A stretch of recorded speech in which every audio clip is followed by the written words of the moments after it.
Welcome to this tutorial. Previous classes में हमने tissues पढ़े थे। तो टिश्यूज़ एक्चुअल में होते क्या है कि ये अनडिफरेंशिएटेड सेल्स का ग्रुप होता है जो किसी एक निश्चित कार्य करने के लिए समूह के रूप में रहता है, तो इसे टिश्यूज़ कहते हैं। तो आपकी जो टिश्यूज़ है वो क्या होता है? अविभेदित सेल्स का समूह होते हैं टिश्यूज़। तो इन टिश्यूज़ की हेल्प से प्लांट की डिफरेंट ऑर्गन्स का निर्माण होता है और ये किसी एक निश्चित कार्य को करने के लिए प्रोग्राम्ड होते हैं। तो आपके जो टिश्यूज़ हैं, इन टिश्यूज़ के मैंने सब टाइप्स प्रीवियस क्लास में बता दिए थे कि जो टिश्यूज़ होते हैं इन्हें सिंपल व कॉम्प्लेक्स में डिवाइड किया गया है। तो सिंपल व कॉम्प्लेक्स, सिंपल टिश्यूज़ व कॉम्प्लेक्स टिश्यूज़। तो मैंने टिश्यूज़ का बताया था कि सिंपल टिश्यूज़ को भी आगे 3 सब पार्ट्स में डिवाइड किया था। तो कौन कौन से हैं वो?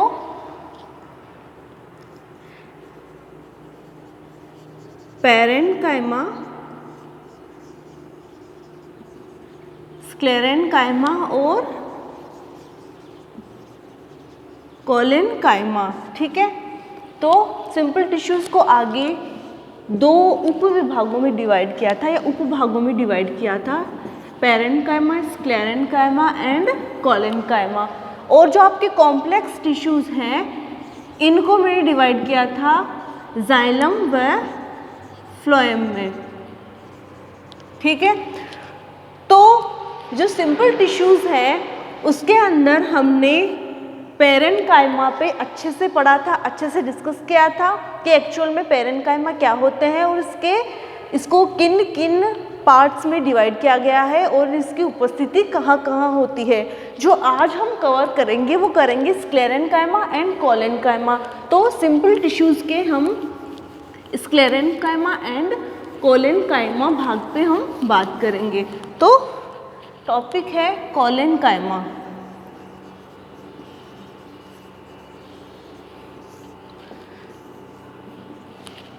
तो कोलेन्काइमा क्या होते हैं कि जिस प्रकार पैरेन्काइमा सेल्स होती है या पैरेन्काइमेटस टिश्यूज़ होते हैं वो प्रकृति में कैसे होते हैं? सजीव होते हैं। तो ये भी लिविंग सेल्स का ग्रुप होता है। ठीक है। तो कोलेन्काइमा टिश्यूज़ में उपस्थित सेल्स लिविंग सेल्स होती है या ये सेल्स लिविंग या ये टिश्यूज़ लिविंग सेल्स का ग्रुप होती है। मीन्स कोलेन्काइमा उत्तक सजीव कोशिकाओं का समूह होता है। तो आपके शॉर्ट क्वेश्चन में आता है कि सजीव कोशिकाओं के बारे में बताइए। तो सजीव कोशिकाओं के बारे में आप इन सेल्स का ध्यान रखना। ठीक है। तो ये लिविंग सेल्स होती है। उसके अलावा इसमें सेल वॉल आंशिक मोटी होती है। तो सेल वॉल आंशिक मोटी, पैरेन्काइमा में क्या था कि सेल वॉल पतली होती है और कोलेन्काइमा में सेल वॉल आंशिक मोटी होती है। उसके अलावा जो सेल वॉल होती है वो पैक्टीन की बनी हुई होती है। ठीक है। सेल वॉल किसकी बनी हुई होगी? पैक्टीन की। तो जो ओवरऑल कोलेन्काइमा पे अपन बात करेंगे तो ये लिविंग सेल्स का ग्रुप होती है। इनकी सेल वॉल आंशिक मोटी होती है जो पैक्टीन व सेल्यूलोज की बनी हुई होती है।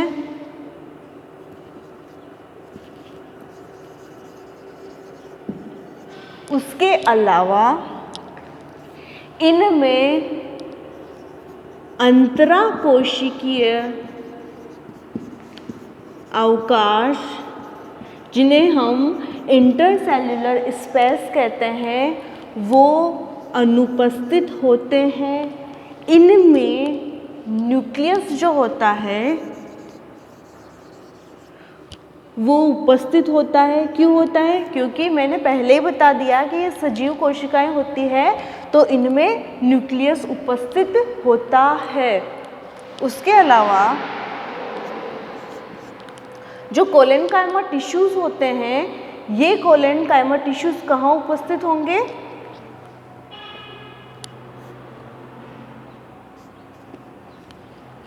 ओवरऑल जो हाइपोडर्मिस की सेल्स होती है, किनकी?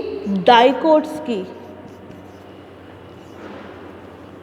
डाइकोट्स की हाइपोडर्मिस सेल्स में ये कोलेनकाइमा टिश्यूज उपस्थित होते हैं। तो ओवरऑल अगर हम बात करें तो ये आंशिक मोटी व पैक्टिन व सेलुलोज की बनी हुई सेल वॉल युक्त होते हैं। इनमें इंटरसेल्युलर स्पेस या इंटरसेल्युलर अवकाश अनुपस्थित होते हैं। इनमें न्यूक्लियस उपस्थित होता है और डाइकोट्स की हाइपोडर्मिस में ये सेल्स पाई जाती है। ये इसका मोस्ट इम्पोर्टेंट कैरेक्टर होता है कि ये डाइकोट्स की हाइपोडर्मिस सेल्स में स्टेम में पाई जाती है, ठीक है।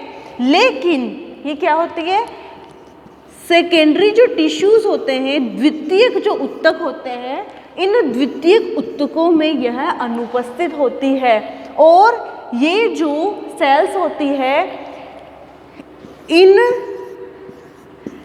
सेल्स के बाहर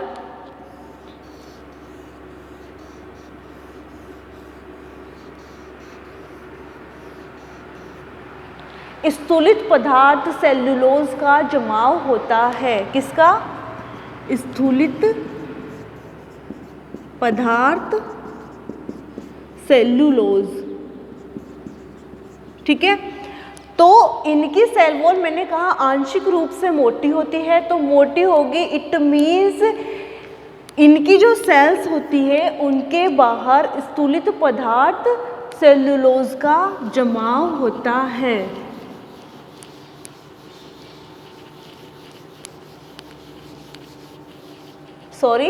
सुबेरीन का जमाव होता है। स्थूलित पदार्थ सुबेरीन का जमाव होता है। तो ओवरऑल हम बात करें तो कोई आपसे पूछे कि ये जो कोलेनकाइमेटस टिश्यूज होते हैं, इनकी सेल्स आंशिक रूप से मोटी होती है, तो क्यों होती है? क्योंकि उनमें स्थूलित पदार्थ सुबेरीन का जमाव होता है। उसके अलावा क्या होता है कि इनमें न्यूक्लियस उपस्थित होता है। तो ऑब्वियसली जिसमें न्यूक्लियस उपस्थित होगा तो सेल्स नेचर में कैसी होगी? सजीव प्रकार की होती है। तो मजूमदार ने कोलेनकाइमा टिश्यूज को आगे कुछ भागों में विभेदित किया। वो कौन कौन से हैं? लेमिनर, लेक्यूनर व एंगुलर। तो ओवरऑल हम कोलेनकाइमेटस टिश्यूज की बात करें तो ये सजीव सेल्स का समूह होती है। इनकी सेल वॉल आंशिक मोटी होती है जो पैक्टिन व सेलुलोज की बनी हुई होती है। इनमें इंटरसेल्युलर स्पेस एब्सेंट होते हैं और इनमें न्यूक्लियस पाया जाता है। और मोस्ट इम्पोर्टेंट कैरेक्टरिस्टिक क्या होता है इसका कि यह डाइकोट्स की हाइपोडर्मिस सेल्स में पाई जाती है, लेकिन यह सेकेंडरी टिश्यूज में एब्सेंट होती है।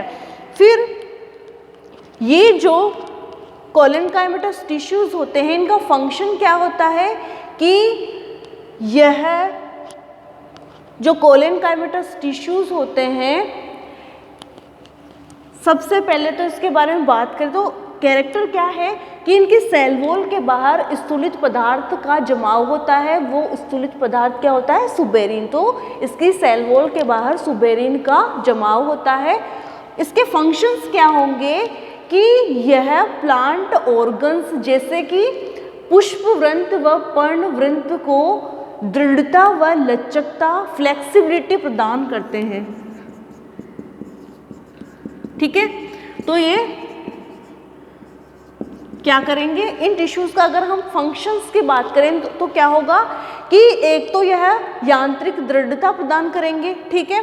यांत्रिक दृढ़ता प्रदान करने के बाद में ये क्या कार्य करते हैं कि जो पुष्पवृंत और पर्णवृंत होते हैं इनको दृढ़ बनाते हैं, वो उनमें फ्लेक्सिबिलिटी उत्पन्न करते हैं ताकि वो आसानी से हिल डुल सके, लेकिन वह अलग नहीं होते, वो फ्लेक्सिबल होते हैं, ठीक है। तो ये फ्लेक्सिबिलिटी का काम करते हैं और ये क्या करते हैं, जो जब आवश्यकता पड़ती है, मीन्स प्लांट को किसी हथियार से या किसी पैथोजन से उसमें घाव हो जाता है या आवश्यकता पड़ने पर ये टिश्यूज़ मेरिस्टेमेटिक हो जाते हैं। और मेरिस्टेमेटिक जो कोलनकाइमेटस टिश्यूज़ होते हैं वो प्लांट में आवश्यकता पड़ने पर मेरिस्टेमेटिक हो जाते हैं। मेरिस्टेमेटिक होकर वे उस घाव को भरने का या हीलिंग का कार्य करते हैं। मीन्स ये मेरिस्टेमेटिक होंगे तो लगातार डिविजन्स करेंगे और डिविजन्स करने के बाद में उस घाव को भर देंगे, ठीक है। तो ये घाव को भरने का काम भी करते हैं। इसके अलावा ये सेकेंडरी ग्रोथ में भी हेल्प करते हैं या प्लांट में होने वाली द्वितीयक वृद्धि में भी ये हेल्प करते हैं, ठीक है। फिर मजूमदार ने इन कोलेनकाइमा टिश्यूज़ को आगे 3 भागों में डिवाइड किया, जो किस पे आधारित था, उनकी सेल वॉल में स्थूलित पदार्थ के जमाव के आधार पर या किस प्रकार से उसमें स्थूलित पदार्थ का जमाव होता है उसके आधार पर इन्हें 3 भागों में डिवाइड किया, लेमिलर, लेक्यूलर और एंगुलर। जो लेमिलर होता है उसमें क्या होता है कि इसमें स्थूलित पदार्थ का जमाव स्पर्श रेखीय भित्तियों पर होता है। स्पर्श रेखीय भित्तियाँ कौन सी होगी, अब जब एक सेल दूसरी सेल से जब टच होती है उस स्थान पे स्थूलित पदार्थ का जमाव होता है। और ये जो जमाव होता है ये प्लेट आकृति का होता है या प्लेट की शेप में होता है। तो ये जो डार्कर जोन है ये स्थूलित पदार्थ का जमाव होता है, ठीक है।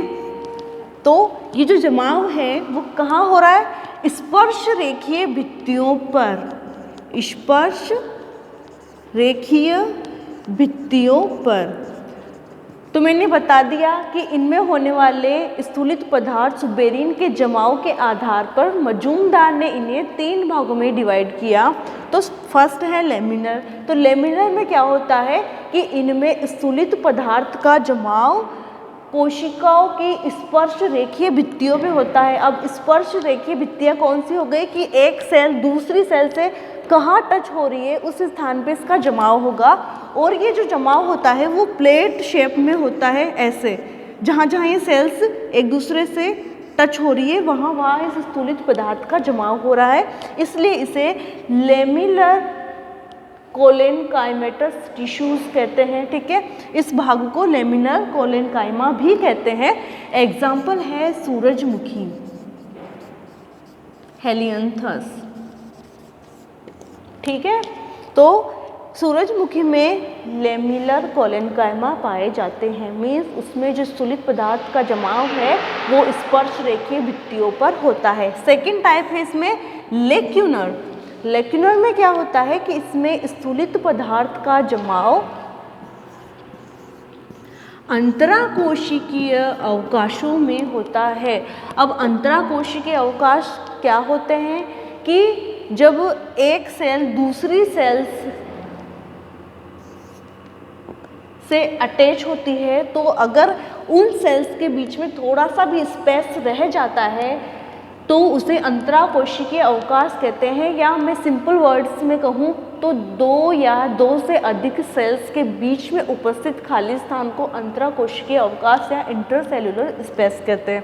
तो ये जो स्थूलित पदार्थ है इसका जमाव अंतराकोशिकीय अवकाशों में होता है, कुछ इस तरह होता है, ठीक है।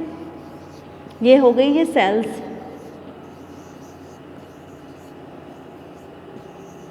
तो ये जो इसमें अंतराकोशिकीय अवकाश होते हैं, या मैं इसको सिंपली अगर ड्रॉ करूं तो देखो जैसे कि ये सेल्स हैं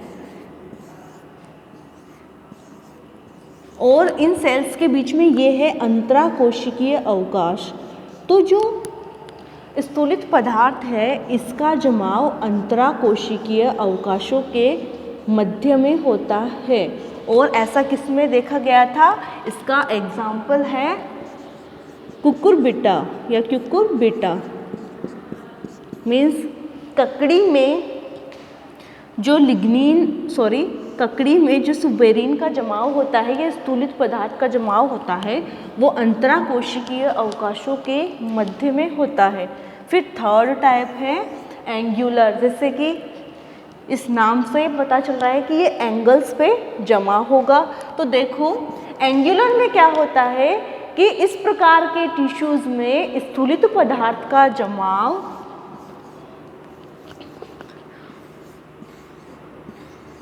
कोशिकाओं के एंगल्स पर होता है। तो इसको मैं ऐसे ड्रॉ करूंगी।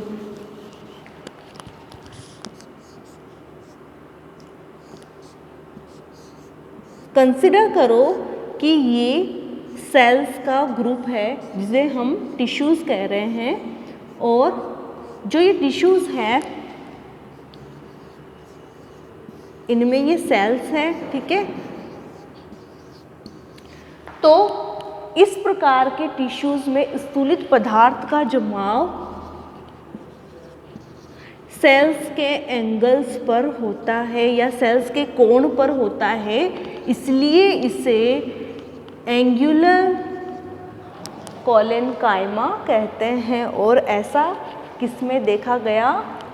फॉर एग्जाम्पल गेंदा में, ठीक है, गेंदा, कनेर आदि। तो एंगुलर में क्या होगा कि एंगुलर टिश्यूज में स्थूलित पदार्थ का जमाव कोशिकाओं के एंगल्स या कोणों पर या कोनों पर या कोण पर होता है, तो इसे एंगुलर कोलेनकाइमा कहते हैं। और एग्जाम्पल है गेंदा, ठीक है। और इसके फंक्शंस क्या होते हैं मैंने बता दिया कि ये यांत्रिक दृढ़ता प्रदान करेंगे। उसके अलावा ये पुष्प सेल या मैं यूँ कहूँ कि प्लांट के पार्ट्स जैसे कि पुष्प वृंत व पर्णवृंत को फ्लेक्सिबिलिटी व लचकता, या मैं बोलूँ फ्लेक्सिबिलिटी लचकता प्रदान करते हैं। उसके अलावा ये दृढ़ता प्रदान करते हैं और आवश्यकता पड़ने पर ये सेल्स मेरिस्टेमेटिक हो जाती है और घाव को भरने का काम करती है। उसके अलावा यह सेकेंडरी ग्रोथ में भी हेल्प करने का कार्य करती है। इस तरह आपकी कोलेनकाइमा होता है। फिर आता है आपके स्क्लेरेनकाइमा। स्क्लेरेनकाइमा को यांत्रिक ऊतक भी कहते हैं या मैकेनिकल टिश्यूज भी कहते हैं, और इनकी जो सेल वॉल होती है वो मोटी होती है। जहाँ मैंने पेरेन्काइमा की बात करी थी या पेरेन्काइमेटस टिश्यूज की बात करी थी, उनके टिश्यूज कैसे होते हैं? वो टिश्यूज पतली भित्ति युक्त होते हैं। और उसके बाद में कोलेनकाइमा, तो कोलेनकाइमा क्या थे? उनकी भित्ति आंशिक मोटी होती है, जबकि स्क्लेरेनकाइमा की जो भित्ति होती है वो कंप्लीटली मोटी होती है। तो हम स्क्लेरेनकाइमा पढ़ेंगे। तो टाइप थर्ड है सिंपल टिश्यूज का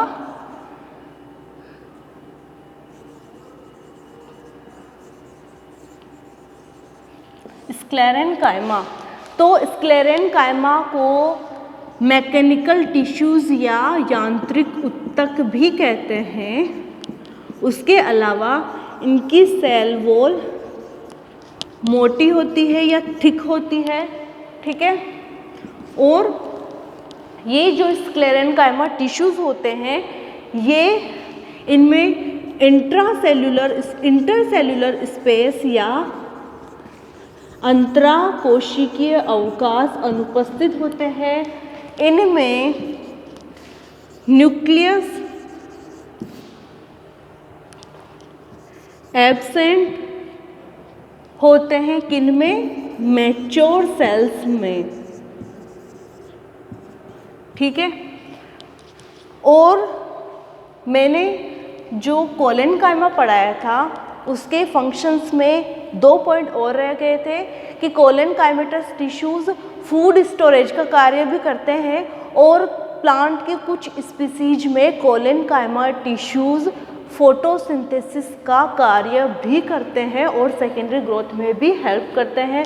अब हम पढ़ते हैं स्क्लेरेनकाइमा। तो इन्हें यांत्रिक ऊतक भी कहते हैं। इनकी सेल वॉल मोटी होती है और इनमें इंटरसेल्यूलर जो स्पेस होते हैं, अंतराकोशिकीय अवकाश, वो अनुपस्थित होते हैं और इनमें मैच्योर सेल्स में न्यूक्लियस अनुपस्थित होता है और इनमें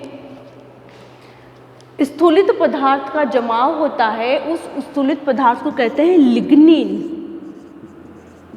तो इनमें क्या होता है कि स्थूलित पदार्थ लिग्निन का जमाव होता है और ये सेल वॉल कंप्लीटली मोटी होती है।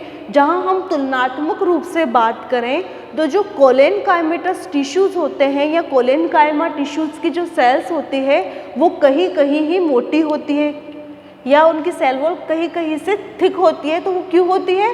क्योंकि मैंने जब उसमें स्थूलित पदार्थ का जमाव बताया था वो कैसे होता है, लेमिनर, लेक्यूनर और एंगुलर। तो उस बेस पे वो कहीं कहीं से ही थिक होती है। लेकिन जो स्क्लेरेनकाइमा सेल्स होती है इनमें स्थूलित पदार्थ लिग्निन होता है जो उनकी सेल्स के चारों ओर वॉल का फॉर्मेशन करता है या जमाव करता है, जिसके कारण वो कंप्लीटली थिक होती है।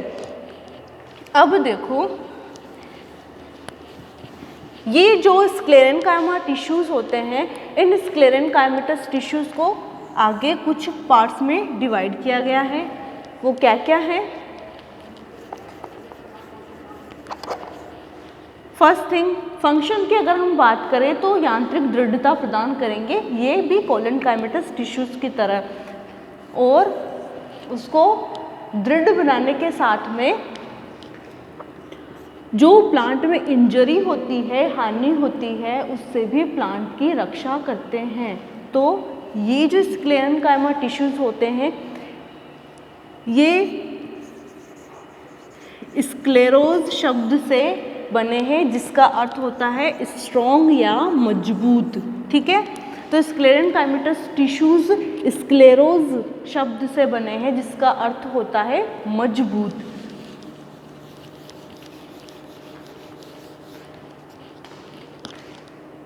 तो स्क्लेरेनकाइमा टिश्यूज़ के सब पार्ट्स हैं।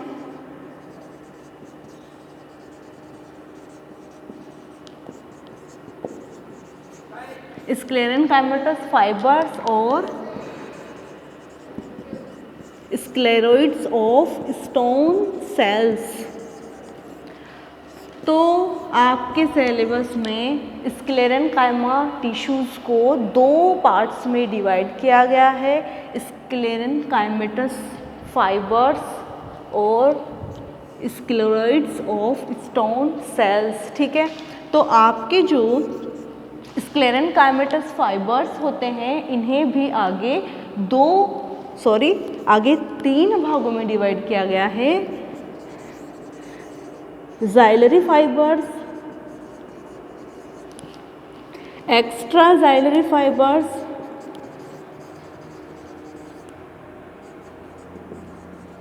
और थर्ड है सरफेस फाइबर्स।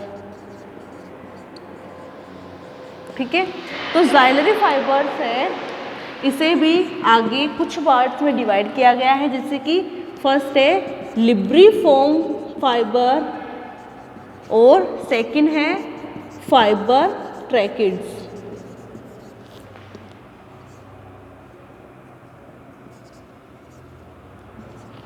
तो हम फर्स्ट बात करें ज़ाइलरी फाइबर्स, तो ओवरऑल स्क्लेरेनकाइमा को मोस्ट इम्पोर्टेंट दो भागों में डिवाइड किया गया है, स्क्लेरेनकाइमेटस फाइबर्स और स्क्लेरोइड्स ऑफ स्टोन सेल्स।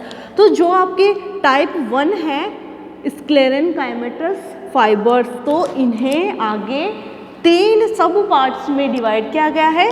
ज़ाइलरी, फर्स्ट है ज़ाइलरी फाइबर्स, सेकंड है एक्स्ट्रा ज़ाइलरी फाइबर्स और थर्ड है सरफेस फाइबर्स। तो हम पढ़ते हैं पहले ज़ाइलरी फाइबर्स। तो स्क्लेरेनकाइमेटस फाइबर्स नेचर में दृढ़ होते हैं। दृढ़ होने के साथ में क्या होता है कि जो ये सेल्स होती है स्क्लेरेनकाइमेटस फाइबर्स की, इन स्क्लेरेनकाइमेटस फाइबर्स की सेल्स लंबी या दीर्घित या इलोंगेट टाइप की होती है। तो स्क्लेरेनकाइमेटस फाइबर्स की सेल्स लंबी होती है और स्क्लेरेनकाइमेटस फाइबर्स की सेल्स कोनों से नुकीली होती है और इनमें गुहिकाएं पाई जाती हैं। ये गुहिकाएं साइज में छोटी होती है। तो स्क्लेरेनकाइमेटस फाइबर्स की सेल्स इलोंगेट होती है और इनके सिरे नुकीले होते हैं और इनमें ल्यूमेन या गुहिकाएं पाई जाती है। फिर प्लांट स्टेम में इनकी उपस्थिति के आधार पर इन्हें 3 सब पार्ट्स में डिवाइड किया गया है। तो फर्स्ट है जाइलरी फाइबर्स। जाइलरी फाइबर्स वे फाइबर्स होते हैं जो प्लांट के सरफेस टिश्यूज़ के अंदर उपस्थित होते हैं, या मैं यूँ बात करूँ कि ये जाइलम से संबंधित टिश्यूज़ होते हैं और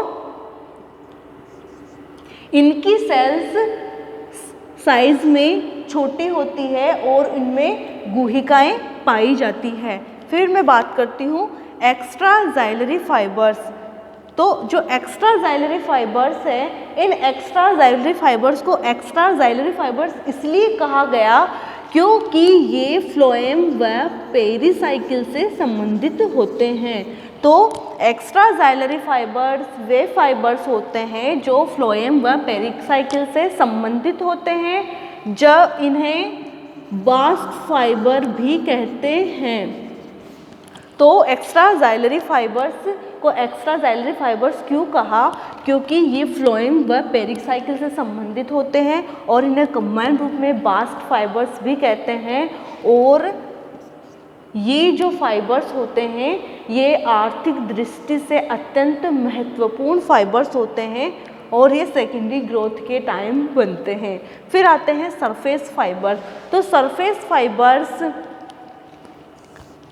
सरफेस पे पाए जाने वाले तंतु होते हैं। जैसे कि मैं बात करूं नारियल की, तो जो नारियल की सरफेस पे जो तंतु पाए जाते हैं रेशेनुमा, वो मेसोकार्प से बनते हैं या मेसोकार्प में पाए जाते हैं। तो सरफेस फाइबर्स में एग्जाम्पल के हेल्प से समझाती हूँ कि जो नारियल होते हैं उनमें मेसोकार्प में पाए जाने वाले फाइबर्स सरफेस फाइबर्स होंगे, ठीक है। और अगर कपास की बात करूं तो कपास में जो फाइबर्स पाए जाते हैं वो होते हैं सीड कोट, या मैं यूँ कहूँ कि कपास में पाए जाने वाले फाइबर्स सीड कोट से उत्पन्न होते हैं, इसलिए इन्हें स्यूडो फाइबर्स भी कहते हैं, ठीक है। तो सरफेस फाइबर्स में अगर एग्जाम्पल की हेल्प से समझाऊं तो नारियल की बात करूं तो नारियल में ये मेसोकार्प में पाए जाते हैं और ये ट्रू फाइबर्स होते हैं। लेकिन अगर मैं कपास के सेंस में बात करूं तो ये सीड कोट के बाहर रेशेनुमा संरचना पाई जाती है। आप देखते हो कि जो कपास के बीज होते हैं जिन्हें बोलते हैं बिनोला, बिनोला के बाहर यूँ बालनुमा रेशे पाए जाते हैं जो एक्चुअल में स्यूडो फाइबर्स होते हैं और इन्हें किसकी कैटेगरी में रखा गया है? Surface fibres. मीन्स ये जो सीड या फ्रूट की सतह पे पाए जाने वाले फाइबर्स होते हैं। और नारियल में भी यूँ रेशेनुमा जो फाइबर्स पाए जाते हैं जो सरफेस फाइबर्स होते हैं और मेसोकार्प से उत्पन्न होते हैं। तो आपके जाइलरी फाइबर्स पे दोबारा से आते हैं। जाइलरी फाइबर्स में लिब्रिफॉर्म फाइबर्स आते हैं। तो जो लिब्रिफॉर्म फाइबर्स होते हैं ये दीर्घित सेल्स होती है और इनकी जो कोने होते हैं वो नुकीले प्रकार के होते हैं, ठीक है। और जो फाइबर ट्रैकिड्स होते हैं ये फाइबर ट्रैकिड्स जाइलम ट्रैकिड्स से संबंधित होते हैं और इस तरह आपके स्क्लेरेनकाइमा फिनिश होता है। साथ में इसके फंक्शंस की अगर बात करें तो ये इकोनॉमिक इम्पोर्टेंस वाले फाइबर्स होते हैं जो कि उद्योगों में अधिकतर यूज़ आते हैं। साथ में ही इन्हें यांत्रिक उत्तक भी कहते हैं क्योंकि इनकी उपस्थिति के कारण प्लांट में यांत्रिक दृढ़ता उत्पन्न होती है। नेक्स्ट क्लास में हम कॉम्प्लेक्स टिश्यूज़ कवर करेंगे। अभी के लिए इतना ही। Thank you.